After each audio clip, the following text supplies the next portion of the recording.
Welcome back to some new r/malicious compliance stories, where people comply to the letter, but not the spirit of a request. I hope you had a great day. Thanks for all the likes and comments on the last video. And now let's start with the first story. It's called Approved Purchase Orders. I work remotely for a small company of about 100 employees. As part of my contract, I'm required to return to the office for a week, 4 times a year. My last visit was in November. Per the agreement, my employer covers 100% of my hotel and travel expenses, including gas or airfare. Usually, these trips are pretty uneventful. The office is in a mid-sized Midwestern city with not much going on, just business as usual. However, a few months before this particular visit, we underwent a financial audit. One of the key findings was a lack of controls over company purchasing. Previously, every manager or supervisor had a company credit card with a $1,500 limit. As long as we stayed under that limit, no purchase orders were required. After the audit though, the accounting department shifted gears. From that point forward, every purchase required an approved purchase order, no exceptions. This new policy came into play in early October, just as I was preparing to book my hotel for my November trip. Normally I can choose when to visit, but this time my CEO and CFO specifically requested I be on site for strategic planning sessions that week. I submitted my purchase order for the hotel, which at the time was around $550 for 4 nights. Then I waited. A couple of weeks later, I realized I hadn't heard anything back. By mid-October, the price for the same hotel had risen to $700. Due to a concert and a major college sporting event happening in the city during my trip, I emailed the accounting team, explaining that rates were rising and availability was shrinking, hoping to expedite the process. The response I got back was less than helpful. Essentially, they told me that my request would be addressed in order, after others. I kept checking prices and availability, while sending polite weekly reminders to the accounting team. Still, I received no response. By the end of October, just a week before the trip, I sent an urgent email, this time copying the CFO. I explained that if I didn't book a hotel that day, I might not find one at all, which would jeopardize my ability to attend the strategic planning sessions. Within 30 minutes, I got a response. You are authorized to reserve a hotel room for 4 nights. Unfortunately, by that point, the $550 hotel room had ballooned to $1,200. I booked the room, attended the sessions, and moved on with my life. Last week, I finally uploaded my credit card receipts and submitted my expense report, including the $1,200 hotel stay. That's when I got an angry call from my CFO. He was furious, demanding to know why the hotel cost so much and where I had stayed. I stayed calm and forwarded the original purchase order, along with the email chain, detailing all my attempts to warn them about the rising prices. There was silence on the other end of the line as he read through the emails. Then, with clear frustration, he muttered, "Oh, for goodness sake," and hung up. By the end of the day, an email went out to all supervisors, announcing that the purchase order system was being suspended until further notice, while the company worked out a better process. The next story is called Time Off. I work in a service industry adjacent position that requires a flexible schedule. I've always been fine with this, and usually take a day or 2 off when possible. Over the Christmas season though, I worked 18 days straight. My first day off wasn't until New Year's Eve, and even then I hadn't officially scheduled time off. It just happened that I wasn't assigned a shift. The day before New Year's Eve, my boss approached me and asked if I could cover a shift. I told him I couldn't, because I was going out of town. He allowed it, but the next time we spoke, he said something that left me a bit frustrated. I was upset when you said you couldn't work, because you hadn't scheduled time off on the calendar. I thought I was finally going to get a day off, so I was disappointed when you told me you couldn't help. I explained that since it was both the holiday and my first day off in over 2 weeks, I hadn't thought it necessary to officially mark it as time off, but I promised to do so in the future. Well, Guess who now has time off? Officially scheduled for every Saturday and Sunday for the foreseeable future. Honestly, I'm so done. The third story is called Can It Wait? I worked at a gas station during 2020 and it was tough for a lot of reasons. I started looking for better opportunities and eventually landed an interview on a Friday. To my surprise, I got a job offer on the spot and was scheduled to start the following Monday, which also happened to be the day of my next shift at the gas station. Right after the interview, I called my gas station manager to let them know about the job offer.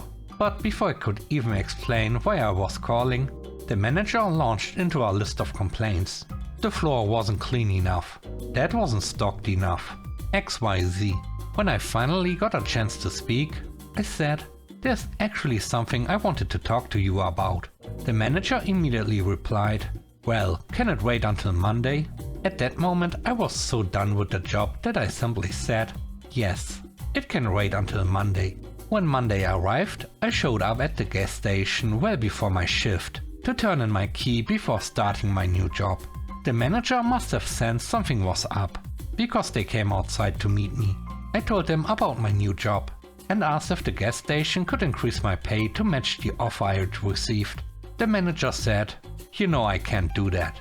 So I said, "Okay, then I'm going to take the other job," and handed them my key. The manager looked at me and asked, "Why did you wait until now to tell me?" I simply replied, "Because you asked me to." There was a long pause, followed by a deep groan. But the manager didn't say another word. I got in my car and drove off to start my new job. And I've never looked back. The last story is called Google Review. About 3 years ago, my wife and I bought our house. We quickly realized that the previous maintenance had been poorly handled, likely because renters had lived there before us. One of the larger projects on our to-do list was a full driveway replacement, since the original driveway hadn't been maintained or refinished in nearly 30 years. Knowing this would be a big project, we started planning well in advance. We also decided to expand the driveway, since we were one of only 3 houses in the neighborhood without a 3-car garage. Expanding the driveway would at least give us an outdoor third parking spot. To make it happen, we needed bids from 3 companies. One for the driveway work, one for relocating our underground sprinkler system, and another for landscaping to build a retaining wall. As our land wasn't completely flat, coordinating 3 companies on the same timeline was tricky. The sprinkler team was great, and the driveway company gave us plenty of flexibility. The landscapers though, that's where things went south. We explained our timeline and scope multiple times to the landscaping company, and they assured us everything would be on schedule. But when the first week rolled around, they didn't show up. We rescheduled for the following week. Still nothing. This happened 2 more times. The day before the driveway team was scheduled to pour the concrete, the landscapers finally showed up.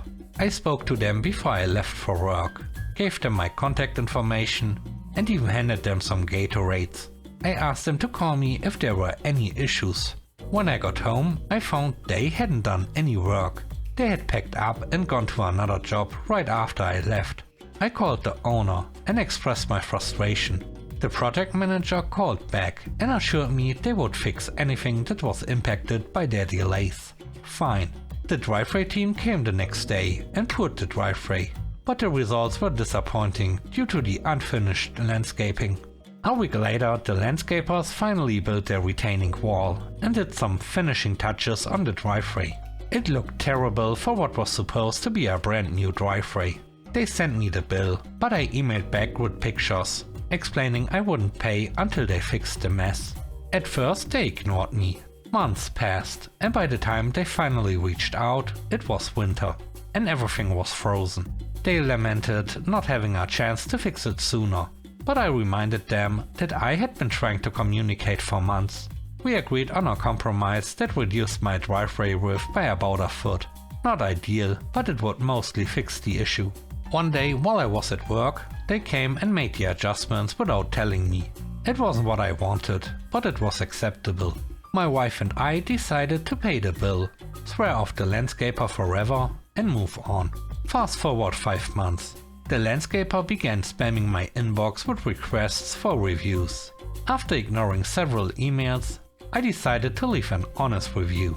I wrote about my experience, highlighted the lack of communication, unprofessionalism, missed deadlines, and included pictures. Within a week, my review had over 1,000 views, and I even received a Google reward for it. The owner eventually called, asking what they could do to make things right. At that point, nearly a year after the project, I told them there wasn't much they could do without a time machine. The whole project was frustrating. While we technically expanded the driveway, the third spot is so tight that it's rarely used. And every time I see the retaining wall, it's a reminder of the headache we went through.